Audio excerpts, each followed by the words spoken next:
I'm Deanna. Welcome back to Ribbon Candy Hooking. I have something for you today that might be useful. I have to show you something. I'm going to show it to you right here. It's not this disastrous studio. It's something that maybe some people can relate to. This is a cute jacket that I got at an outdoor market in Amsterdam. I found it tossed on the cobblestone streets. I thought the pattern was absolutely gorgeous. I loved it. And guess what?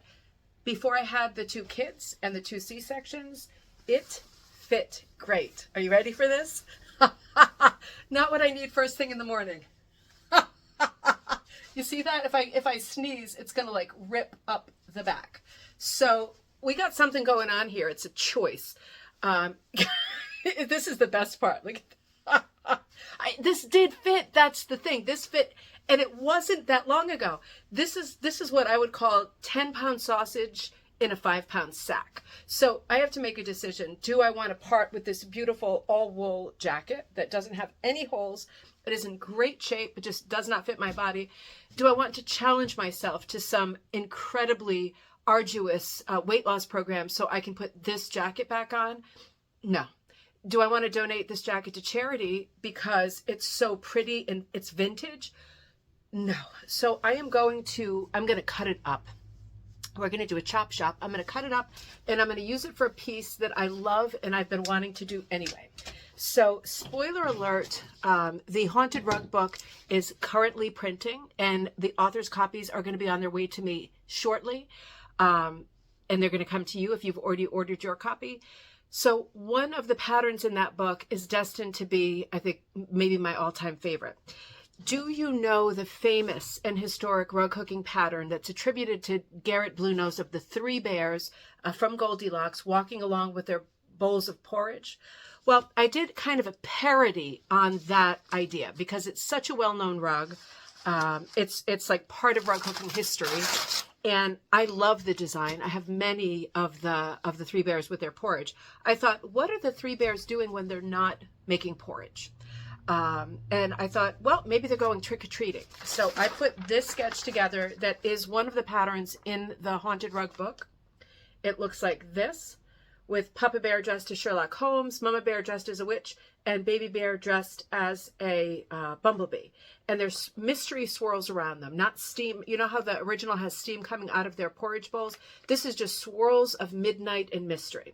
So what I really want to do, I already have this piece on my frame and I started hooking the outlines of it in like a dark navy blue. I want to keep this piece light and cheerful and fun and trick-or-treaty, right? Like childlike with bright colors, like the colors I like right here. And I want to do the background in this jacket because either I'm going to be sad about this jacket forever, or I'm going to cut this jacket up and use it for something that I love to look at forever. So that's a no-brainer, isn't it? So come down to me here. We're going to come down to the table and let's talk about how we're going to cut this thing up. So I'm going to put you on pause while I change my glasses. Okay, so if you're wondering, if you're thinking, oh, I really love that material, what jacket is that? Just in case I can find it on eBay. It's Boutique Echo, ladies fashion, dry clean only, size 10 to 11. It's definitely not a 10 or an 11. We don't really do 11s anymore. So, and I'm noticing that one of these pretty buttons is missing. I wonder how that happened. Boing, and you know, this is a beautifully tailored coat, right? It's got some lovely, this is like a dart that just goes to the sort of nipple, sorry, and a few tucks in here and a nice band around the bottom. There's a lot of nice cuts here. It has puff sleeves. So I'm going to be really careful as I cut it. I'm also probably going to cut the collar. I'm probably going to cut everything because I don't want to lose any of this, and I don't know how much I'm going to need exactly. And I might even make a bigger border on my piece. So I want to save as much of the meat off this bone as I can. I think I'll probably speed up as I start cutting so the video is not long. Stuff like this, do you see how it's all sort of pin tucked along here? I'm not going to undo that. I mean, that I would have to be, it would be a 4-alarm rug hooking emergency if I needed these pieces that much that I would be taking a seam ripper to them. But I will save this piece. I won't throw any of this out. I'll save this piece because you never know when I'm going to do like a collage piece and I'm going to need something wacky and funky like that. So I'm going to save every bit and piece, and I'm just going to keep you with me, speeding up as I take this jacket apart. I'm using my fabric scissors. I'm taking out the lining too. In most cases, the lining is quite interesting because it's so dark that it makes a great color of dye. In this case, and this is a quick job, by the way, if I had the day to spend on this, I would be sitting, right, and taking my seam ripper to every part of it, but I don't have that kind of time. So I'm doing it, pretty quickly, but I want to encourage you, if you have more time, to think about taking it apart properly, and that's how you get the most meat off the bone. If you're thinking, oh, my time is really valuable too, Mama doesn't have unlimited time to fool around, then, do kind of what I'm doing, which is getting the most meat off the bone, and I will save the rest of it so that I can play with it later. Now, the thing about the lining is this is a light gray lining, and it's probably not got a ton of color in it, meaning dye. Garment dye is what we use to dye wool, right? So if this was like a funky purple or even a black or even a brown, those are colors that always have more colors in them, like lots of pinks and fuchsias and navies, even turquoise you find in those darker colors. Gray, I'm not sure. I'll probably just save it because I'm such a pack rat, a magpie. And I might throw it into some hot water at some point and see what colors come off of it. I might want to dye with it. In other words, I might want to leach my lining because lining is extra saturated with dye. Weirdly, I know. It's because it's a synthetic, right? It's got a lot of dye in there. But this one is this pretty dove gray color, and I'm not sure it's going to do anything exciting. But I'm going to keep it anyway because I am a magpie. I'm going to speed up here and start cutting. One more thing, I'm noticing parts that have on the inside interfacing. This is fused interfacing, right? So this was attached with heat. It looks like I'm going to have no problem taking it off, right? So you have to make a decision if you come to these sections. It's sewn at the armpit, and the rest of it, it's almost like a cheesecloth. It's older, right? This is probably from the, I would say, mid-'80s kind of thing. It's not an extreme style, but it does have that Laura Ashley look. So I'm going to be pulling at this and saving as much of this as I can. I'm also realizing, and this is kind of interesting, that the back of it is a much softer version than the front of it. See what I mean? So that's interesting, because it might be that with my swirly sky that I might want to do the Van Gogh kind of Starry, Starry Night swirls in a lighter color rather than a different color. Or I might want to get some motion, light around the bears that's slightly different, but not, again, a different color. So this would be a good way to achieve that. I've got two different sort of values of the exact same print. So this is going to be exciting. I'm going to start cutting. I'll see you in a little while.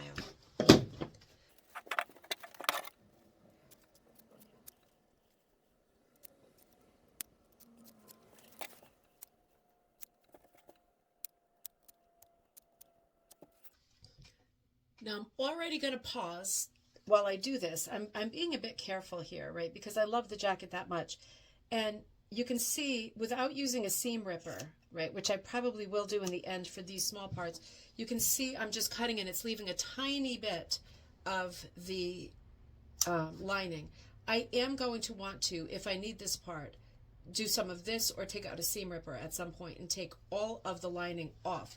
And why would I want to do that? Why wouldn't I just leave little bits like that and cut it and pull them off as I go along? Well, if I plan to put this wool through my cutter, for example, a Bliss or Fraser cutter, you are not supposed to be cutting synthetics with that cutter.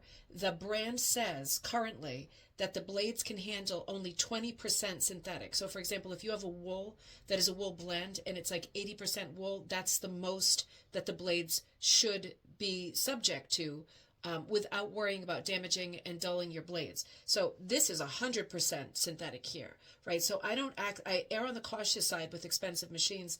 I definitely don't want a lot of this stuff going through my cutter, and I am probably going to cut it like that. So I just wanted to point that out to you before I go too far along. I'm only going to do half of the jacket here because I'm also going to start hooking with it. Ooh, look what I found, a giant shoulder pad. This is a very well-made jacket. It's interesting to see this stuff as a person who went to school for costume design and construction. I hardly ever use that degree, obviously, but it is fun to see the way that things are constructed, particularly, older pieces like this. All right, I'm going to speed it up again.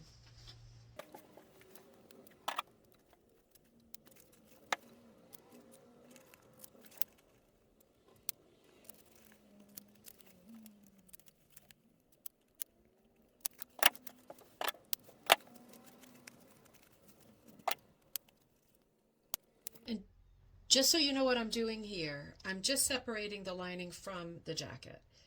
I don't want to make too many cuts and damage the wool, so I'm being a little bit careful, but I'm just trying to get the lining off the jacket without spending too much time on it, because I can always go back in later and pick at the bones of it, right? Like just like I was eating, sorry if you're a vegetarian, but chicken wings, right? I'm going to eat the main bits first, and then I'm going to get back in there and start, I'm going to stop, because I know many of you are vegetarians. So I'm just separating in the most logical way the lining from the rest of it. But in every case, for every garment, that process is going to be different. And you have to figure it out, like de-engineering, what's the right word? Deconstructing what you're doing, right? You're just making the jacket in reverse, which in a way is sad. And I suppose it is inevitable that you start having these thoughts about this far into the project, like, I wish I did lose weight and wear this, because this really is the prettiest jacket ever. Let's not go there.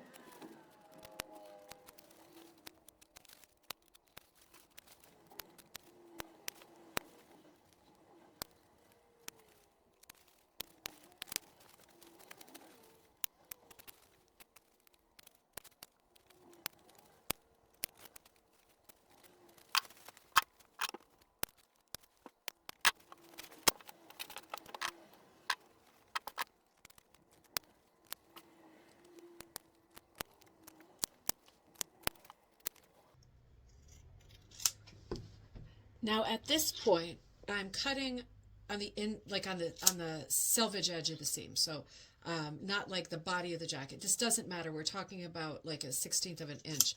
But you see, the good part would be, in theory, this part, and I'm actually cutting into the seam, because I want every scrap that I can get. It really doesn't matter if you are on it, over it, behind it, in front of it, as long as you are cutting it up and breaking pieces off, then you are making good decisions.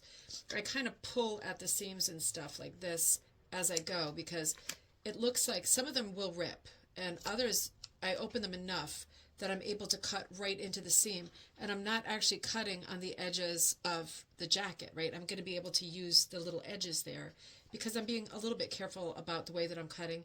If you're used to sewing and stuff, that you can feel it if it doesn't want to do what you're making it do, like, ripping.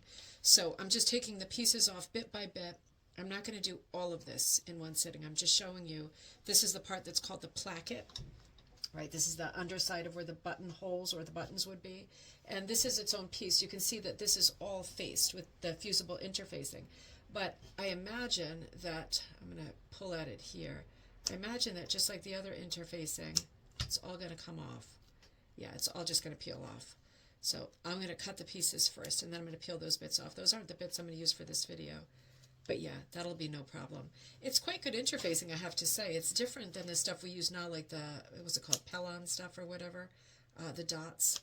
This stuff really, it has a good sort of fiber content. It's strong, it has integrity, but it totally will separate from the wool without damaging the wool at all. So yeah, so that's going to be quite a long-winded project. So I'll do that later. I just want to grab, yeah, I'm just confirming, yeah, there's no damage to the wool in there. That's great. I'm going to just chop off a piece now that we're well into the ripsies. And I'm probably going to even save bits like that. You know what I mean? Because why not? Look, there's a strip right here. Right? This is what happens when you're sick, right? You have to save like this. But I kind of do have to save that, because there's going to be a place for that. I'll probably put a bowl out later and just put the offcuts like this for when it's like, ooh, I just need a tiny bit between the fingers, you know.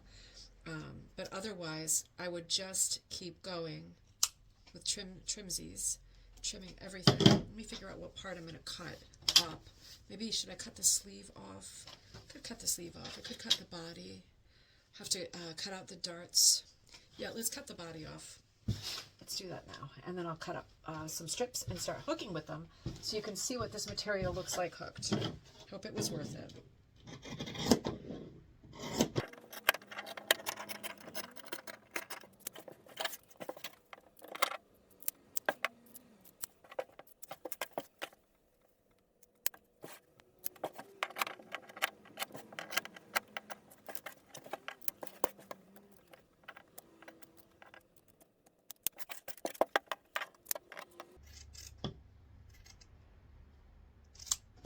And here I am coming around the back of the arm, and once you get used to chopping stuff up like this, it's such a great way to get fresh supplies, right? And it's such a good thing to do, is reusing stuff. But you can just feel, and you'll know what I mean when you get doing it. You know what I mean? You just feel where the stitches are. You just feel where the scissors are being guided to keep it clean, to keep from cutting too much. Your hand just gets used to it. It's amazing how many things in life are done by feel, right? That's like how, hopefully how you steer your ship personally. You just, by feeling, right? By feeling what's right. Same thing with cutting up a jacket. Now, now I feel a bit more at peace because I look at this and I think, well, obviously there's no way on earth, unless I was, for example, cast in the show Survivor or something like that, that this would ever fit on my body again. I mean, it's good to dream, but at the same time. Now, the question is going to be with this, and I think I probably will do some seam ripping here, because I don't want to waste any of this. It's so beautiful. I will seam rip these parts out for use too, but for the moment, well, maybe I won't. Look at that. Yep, very compliant. Nice. So there goes that. And let's see, are we going to... It even took the stitches out, right? Because the stitches aren't in place anymore. Yep, fantastic. Usually you're not necessarily this lucky, right? Sometimes there's a little bit more grief and aggravation. So put on a good movie and get ready to fight, right, with your piece. But that cleared out the interfacing. My seams are good. I've got plenty to use. The only thing I've got left to deal with are the darts. And I probably will take those out with a seam ripper because I just love this material. I love the way it feels. I love the way it looks. I love this pretty print. There's a little soft green in between the flowers, right, the little leaves. So I think what I'll probably do is just cut some pieces here. I wonder if it will rip.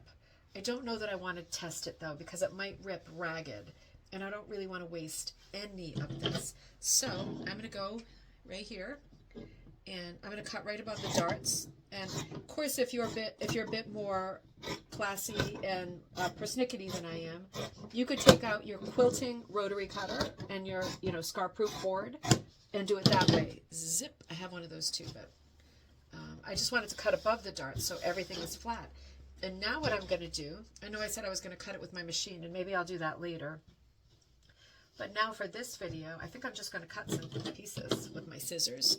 I'm a big cutting with the scissors kind of gal. And I'm thinking about how wide I want them, because I want the flowers to show, right? I don't just want it to be like a muddy sea of pinky gray, of pay and grink. I don't want a sea of grink. So let me just cut a few that are a little bit wide. This would be like an 8 or a 9 cut if you are persnickety. And yeah, my machine is going to cut this really good too. Either will work. Looking around to see if my machine is handy. No, when things are not handy, I just let fate carry me through. I love using scissors for rug hooking. I feel like pioneer rug hooker when I do this. So let's hook these pieces and see how they look. At the end of the day, I would make a whole bowl of this. Let's hook them into the 3 bears that I started and see what the pattern looks like. brought you over to the window because it's so nice and sunny here. So here I am on the frame. Let me bring you closer in. And, all right, let's see. Hope you can see that. It is maybe too sunny. Let's do one of those. Let's see how it goes. We'll hook over here. And then I'll show you a good close-up. All right. I'm going to hook around her. Ooh, but maybe I want the light part there. I might want the light part. Remember, we have stuff to choose from now with the darks and the lights. I'm going to hook down her back. This is the outlining I started last night. It's going to be a question, do I want to leave my tails up, right? Which normally you do in rug hooking, but in this case, I am going to leave them up in the end. But make a good decision about your material. Because if your material is really light on the back, and there's a big difference between the front and the back. There's a subtle difference for me with this coat, but blazer. But if there's a big difference for you, you might want to think about it because you do see the edges of the loops with your hooking. And if you're thinking, ooh, that could be distracting, yeah, just make a decision. You know, it's often rug hooking, just like life. It's not often what you decide. It's that you did decide, that you made a deliberate decision. And then you own that decision. If you think, yeah, you're going to see a little bit of the underside. Some of my loops are going to twist. Maybe I'm a beginner and you're going to see a little bit of the color of the backside of the fabric. And I'm fine with that. That sounds a bit boho and gallery sounding to me, like something different. And if you're thinking, uh-oh, I don't want any of that showing, it's supposed to be the right way, then you know you and you have to do you, right? I like cutting stuff with scissors because it gives me a different width, right? From loop to loop. They're a little bit different. And I'm working into burlap, incidentally. I know that's not one of the great favorites, but I still really like burlap. Burlap deteriorates more easily than other backings, as we know now. So many early 20th and late 19th century rugs have been lost because the backing rotted. Burlap. But hey, if you're not putting it on the floor, I still think burlap is a great backing. I'm looking at the loops as I come up, and they look so pretty. It doesn't look grink at all. It looks really pretty. I am careful with each loop because I really want like a little bit of the flower showing on each one if I can. And I kind of like the way, I wonder, am I hooking out of the picture here? I like the way that from one to the next, the flower shows up in a different place. It's like, where's Waldo while I'm doing my rug hooking? Getting to the end of the strip there, I'm going to try to make one more loop. You know me, I got to do one more loop and then bring the tail up. This is remarkably easy to hook with, remarkably, and very forgiving. I'm going to show you a better view of the loops I just did. Look at that. How pretty is that? So here's the material. Put it in the sun. You can see it. Very sunny right now. How pretty is that? And now here it is down Mama Bear's back. Isn't that pretty? You can see a little bit of the green there. Oh, I'm absolutely loving this. All right, I've got work to do. We got orders. We got some stuff to do. This is the week of the Haunted Rug book launch. So I'm not going to sit and do any more of this until I take a little lunch break. But I think I'm going to be really happy with the way that these materials are working out. And I will see you next time at Ribbon Candy Hooking. Have fun with your chop shopping too.